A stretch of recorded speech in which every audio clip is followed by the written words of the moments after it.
Hey there everyone, it's Joe, and welcome to the first of 5 videos in my Starter Deck Re-volved series, which is going to be a series of videos that are deck builds of all of the starter decks that have come out from Final Fantasy TCG. So the object of me doing this is so that you guys can share these videos out with people who are thinking about getting into the game and can build a deck with your leftover commons and uncommons and very little else other than the starter deck, so that we can get as many people playing this game as possible.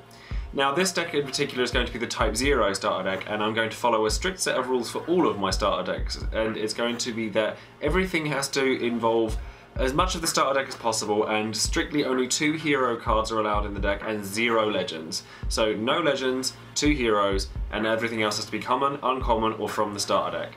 So we're going to go straight into the Type-0 deck, which is a Wind Lightning deck, and like all of the starter decks that I've planned to release, this deck has got 23 forwards, 18 backups, and 9 summons. I kind of want to keep them all kind of fairly even with a fairly standard number so that it's easy for people to learn.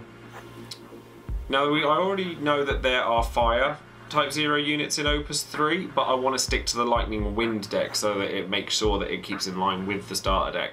And we'll start with the Lightning forwards, and there are 3 copies of 9 in this deck, and 9 is going to be your primary attacker. He's very similar to Waka, actually, from the FF10 starter deck, and Waka proved to be a very, very effective unit when, you know, in a vacuum and even beyond that vacuum, and 9 I'm hoping will do the same thing here.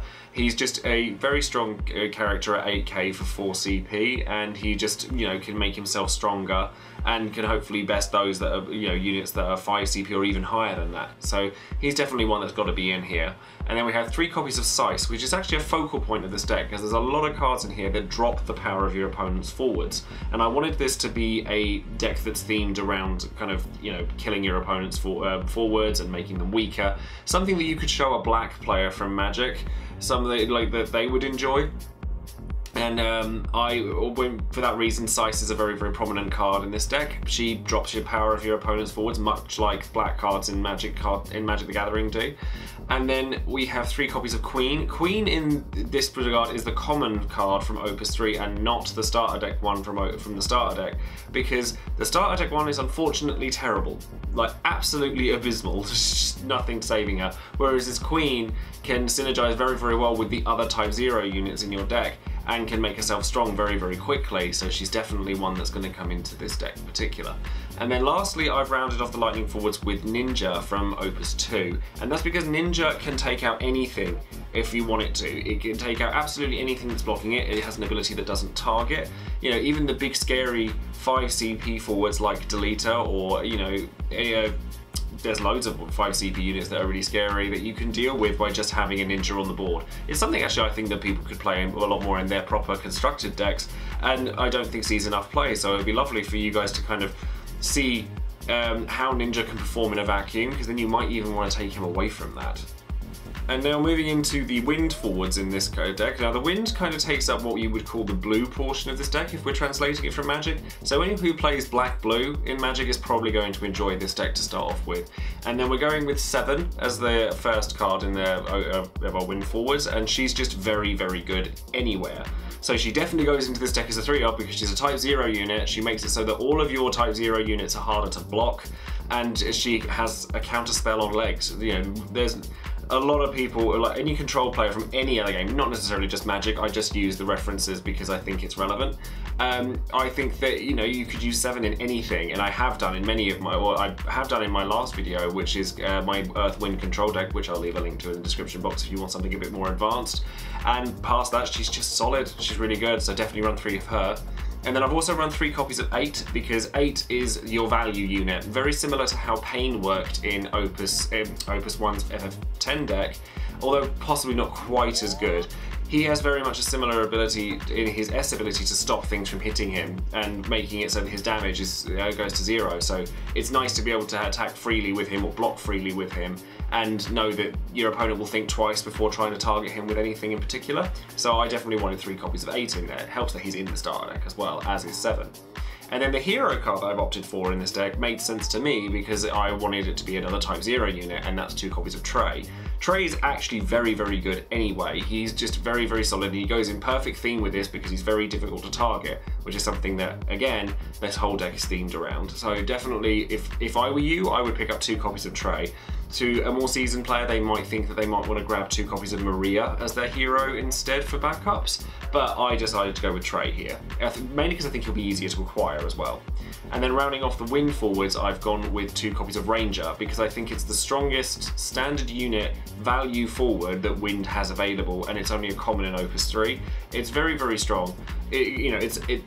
Within the theme, it's something else that can't be targeted by something, and then it just seemed to fit very, very well into this deck, so I went with 2 copies of that. And then lastly, the 2 copies of a light card that we're going to run in this deck is going to be 2 copies of Ace. I say 2 copies of Ace here and not 3 because I think that 3 copies of any light forward that doesn't have an S ability can get very cloggy very quickly, and we're not running the higher end CP units from the Fire collection like, you know, Machina or King that are in Opus 3, so I don't think we need to run 3 copies of him, and we already have a lot of backups that can return forwards with Type-0 affiliated from your break zone back to your hand, so I think that 2 actually fits in here quite well. Moving over into the backup section of the deck, I now go over the lightning ones, and Arisha Al-Rasha is quite simply just a searcher for Final Fantasy Type-0 units, so I figured that 2 copies of her would fit in very, very well. Not an awful lot we can really say about her, she just kind of fits. And then we go into Opus 1 now for Opus 1's Red Mage, which is honestly one of the strongest lightning backups there is. It can give haste to anything, and giving that to something like Sice or Seven when, you know, your opponent's in a position where they're not expecting it can do wonders. So I definitely want to run 2 copies of Red Mage. And then similarly, we're going into Opus 2 now for Opus 2's Black Mage, and because the deck is themed around dropping your opponent's forwards power and things like that, it fit very, very well here, and obviously in combination with things like Sice and Cyclops, you could drop your opponent's power to 0, and much like Magic the Gathering, this will cause them to break and die. So definitely wanted to get 2 copies of Black Mage in here.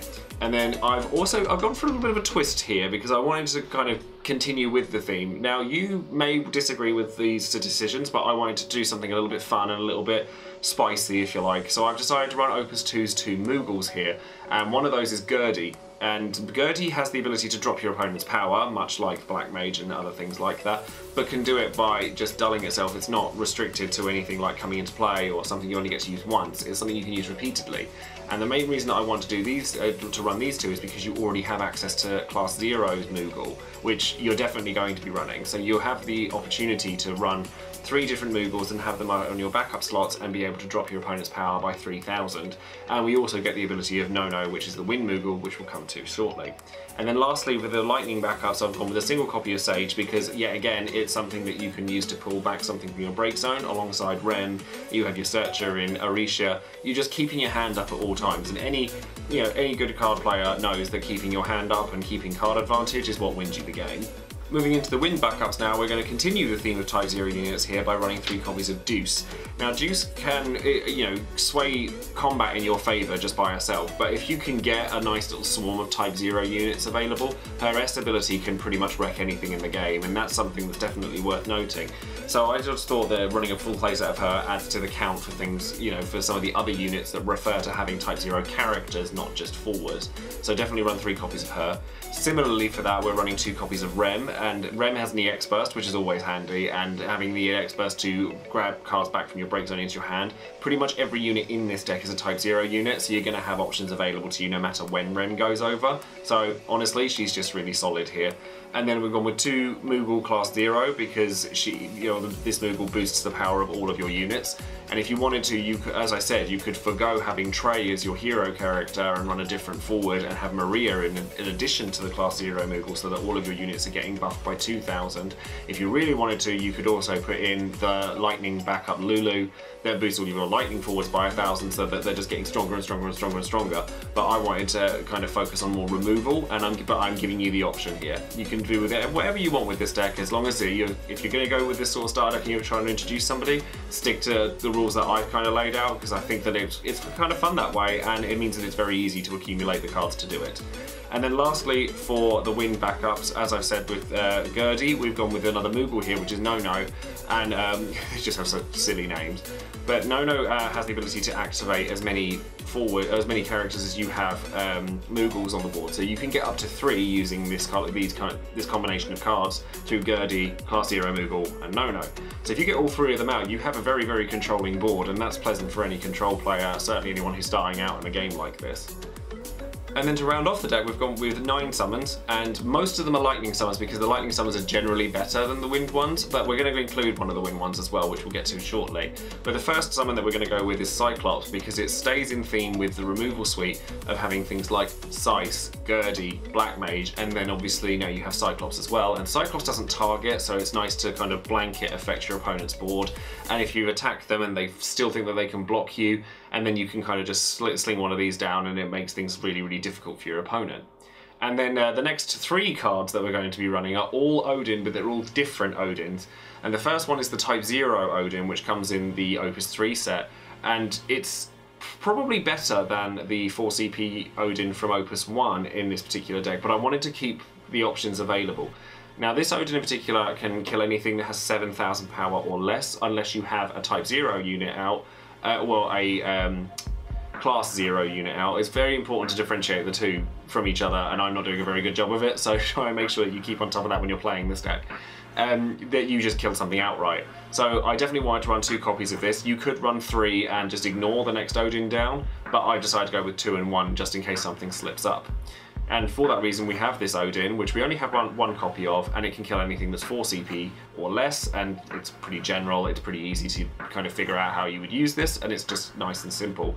And then the third Odin is the 7 CP Odin that can kill anything and has an EX burst, and this is primarily in here for that EX burst, but having the ability to kind of kill anything on the board is always nice. So I've gone with a total of 5 Odins here. You might even want to increase it and forego Cyclops, but I decided on 5. And then the wind summon in this deck is going to be 2 copies of Diabolos, who is in the starter deck very, very handily, and has an additional ability depending on whether you have a Class 0 cadet out, and that's the ability to basically cast him for free. And because of this deck having the kind of swarm mentality, where you're just building up a massive blockade of units that you can swing with, Diabolos makes sense in this deck because it means that you can accumulate damage from it very, very quickly. You can use it to top off a bit of damage on something that you're trying to kill, or your opponent's attacking you, you can hit it, and then you can activate 3 of your backups and cast it for free. It just kind of fits into this deck very well. The whole deck is very, very built around just accumulating damage through power drops and straight damage, and just overwhelming your opponent with a large number of forwards rather than really, really high powered ones. But having the Moogle obviously makes them more powerful than it would seem. So as I said before, this is only the first of 5 videos in this series, and we will be coming up for FF9, 10, 7 and 13 respectively, and they all have starter decks, and I think that you can actually build some pretty hefty decks from each one of them. So do stay tuned and subscribe to the channel if you haven't already, if you want to see the rest of these videos. And thank you very much for watching this far into this video, and leave any comments on it below if you want any questions or anything about that, or if you're trying to develop learning for the game, or if you want someone else to come and learn the game, then share this video with them. But for now I shall leave you with this, and thank you very much again for watching, and I'll see you guys later. Bye!